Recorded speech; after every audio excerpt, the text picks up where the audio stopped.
সমস্ত মানুষ প্রধানমন্ত্রী বেগম খালেদা জিয়ার জন্য দোয়া করলো। আপনারা দেখুন এখানে অনেক মানুষ,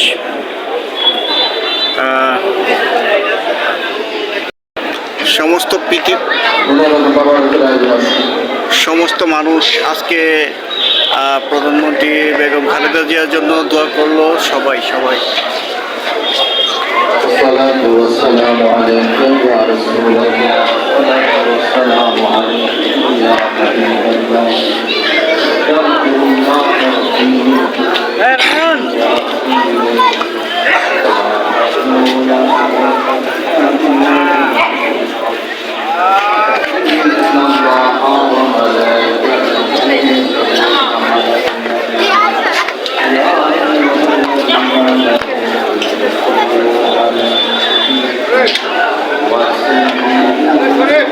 আজকে খালেদা জিয়ার জন্য দোয়া হলো, সবাই দোয়া করলো, সবাই উনার জন্য দোয়া করলো।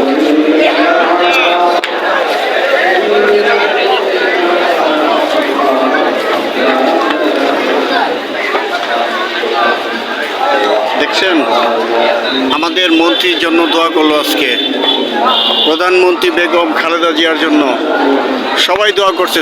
সবাই মানুষ দেখেন।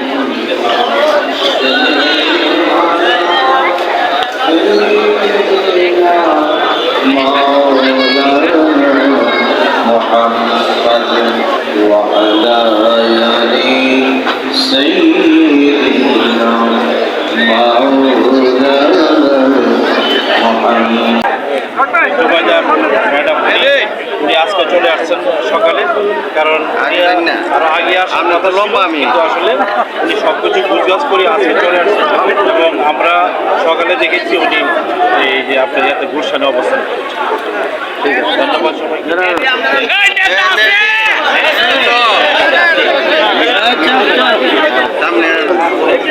আজকে জুবাইদুর রহমান বাংলাদেশে আসছেন, হ্যাঁ, ম্যাডামের পরীক্ষা নিরীক্ষা কার্যক্রম চলতেছে, আগামীকালকে হয়তো ম্যাডাম লন্ডনে যাবেন। ঠিক এই মুহূর্তে আপনাদের প্রতিক্রিয়াটা এবং আপনাদের কার্যক্রম কোন পর্যায়ে আছে এই বিষয়টা একটু যদি বলেন। আলহামদুলিল্লাহ, যে আল্লাহ পাকের দোয়ায় আমাদের সারা বাংলাদেশের 18 কোটি মানুষের দোয়া এবং বিশ্বের বিভিন্ন প্রান্তে যারা মুসলমান এবং বিভিন্ন ধর্মের হিন্দু, বৌদ্ধ, খ্রিস্টান সকল ধর্ম, বর্ণ, গোত্রের মানুষ আমাদের নেত্রীর জন্য দোয়া করেছেন। আল্লাহ তাআলা সেই দোয়া কবুল করেছেন। এখন ওনার অবস্থা আল্লাহর মধ্যে অনেকটা ভালোর দিকে। আজকে কাতার যে আমির সাহেবের যে এয়ার অ্যাম্বুলেন্স, এটা দিয়ে আজকে নিয়ে যাওয়ার কথা ছিল, যান্ত্রিক ত্রুটির কারণে আমরা আজকে দেখলাম পত্রিকায় যে আগামী রবিবার আমাদের নেত্রী লন্ডনের উদ্দেশ্যে যাত্রা করবেন এবং আমাদের ভারপ্রাপ্ত চেয়ারম্যান তারুণ্যের অহংকার তারেক রহমানের সহধর্মিনী, বাংলাদেশের একজন বিশ্বের একজন বিশিষ্ট কার্ডিওলজিস্ট ডাক্তার জুবাইদুর রহমান, যিনি আমাদের নেত্রীর চিকিৎসকও, ব্যক্তিগত চিকিৎসকও, উনি এসেছেন আজকে সকালে।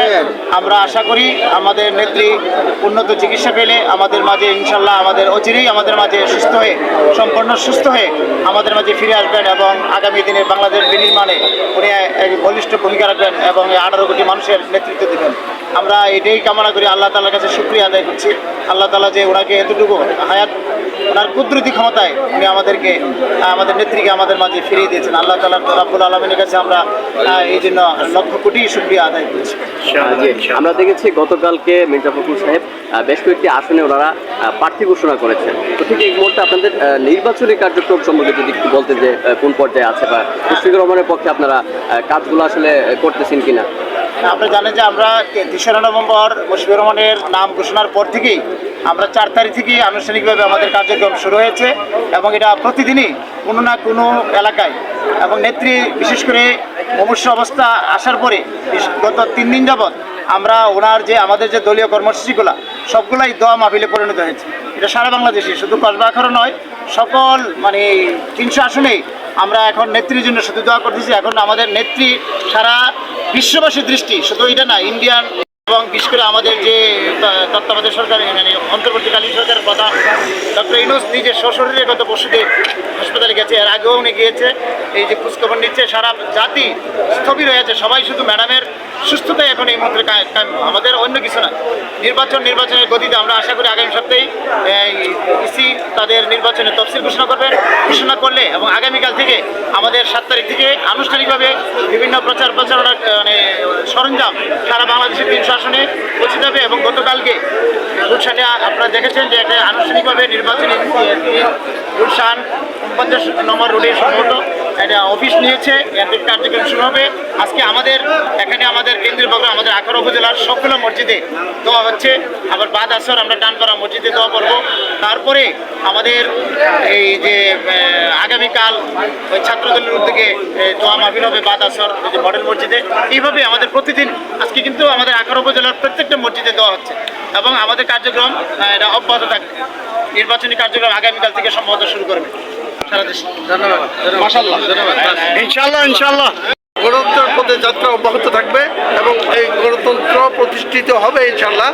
গণতন্ত্র ছাড়া বাংলাদেশ আগামী দিনে একটা অন্ধকারে পড়ে যাওয়ার সম্ভাবনা থাকে এবং বিশ্বের কিছু আমাদের পার্শ্ববর্তী রাষ্ট্রসহ কিছু দেশ এই দেশের গণতন্ত্রকে বাধাগ্রস্ত করতে বিভিন্ন রকমের বিভিন্ন পরিকল্পনা নিয়ে রাখছে, এটা আপনারাও জানেন। এই পরিকল্পনা বাস্তবায়ন হইতে দেওয়া যাবে না। আমরা দল মত নির্বিশেষে ঐক্যবদ্ধভাবে এই আগামী নির্বাচনের দিকে এগিয়ে যাব এবং এই নির্বাচনের মাধ্যমে আশা করছি বিএনপি ক্ষমতায় আসবে এবং দেশ গত জিয়াউর রহমানের আমল, খালেদা জিয়ার আমল, ওইগুলোর অভিজ্ঞতা থেকে সুন্দরভাবে দেশ পরিচালনা করে এই দেশকে স্থিতিশীলতার দিকে নিয়ে যাবে। ব্যবসা বাণিজ্য উন্নয়ন হবে, মানুষের উন্নতি হবে, দেশের মানুষ শান্তিতে স্বস্তিতে আবারও স্বাধীনভাবে এই দেশে নিঃশ্বাস ফেলতে পারবে, এই আশা ব্যক্ত করে আমি আপনাদের সকলের সাংবাদিক মহলের সহযোগিতা এবং এই দেশে গণতন্ত্রের পথে যাওয়ার জন্য আপনাদের যে অবদান রাখার কথা সেটা রেখে দেশকে গণতন্ত্রের দিকে এগিয়ে নিয়ে যাবেন।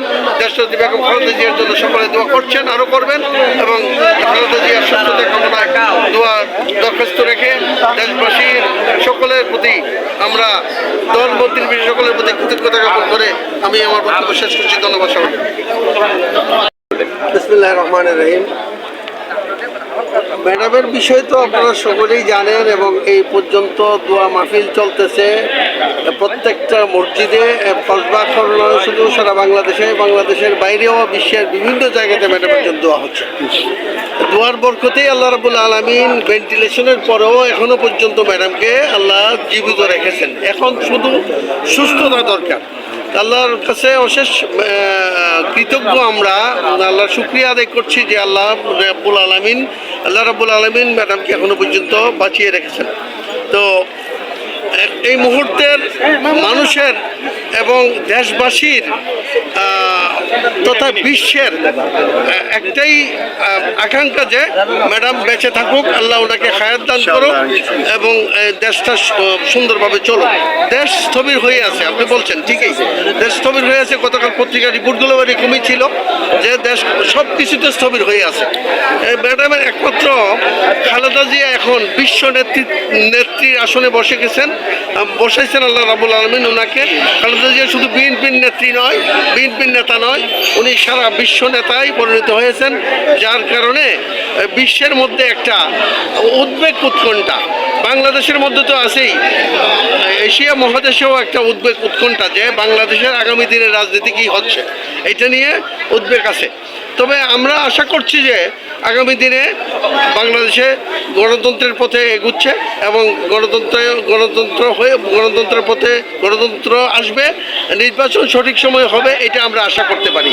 যেহেতু আমাদের নেতা জনাব নজরুল ইসলাম খান এবং আরেকজন স্থায়ী কমিটির মেম্বার ওনারা ইসির সাথে দেখা করে গতকাল ইসির সাথে দেখা করে আসছে এবং নির্বাচনী প্রক্রিয়া যেন কোনো কারণে বাধাগ্রস্ত না হয় এগুলি পরামর্শ দিয়ে আসছেন। আমরা বর্তমান অন্তর্বর্তীকালীন সরকার তথা ইলেকশন কমিশন ওনাদের কাছে এটাই আবেদন রাখছি। আমরা আশা রাখতেছি দেশনেত্রী বেগম খালেদা জিয়া লন্ডনের চিকিৎসা সুস্থ হয়ে দেশে ফিরে আসবেন এবং উনি নির্বাচনে অংশ নেবেন।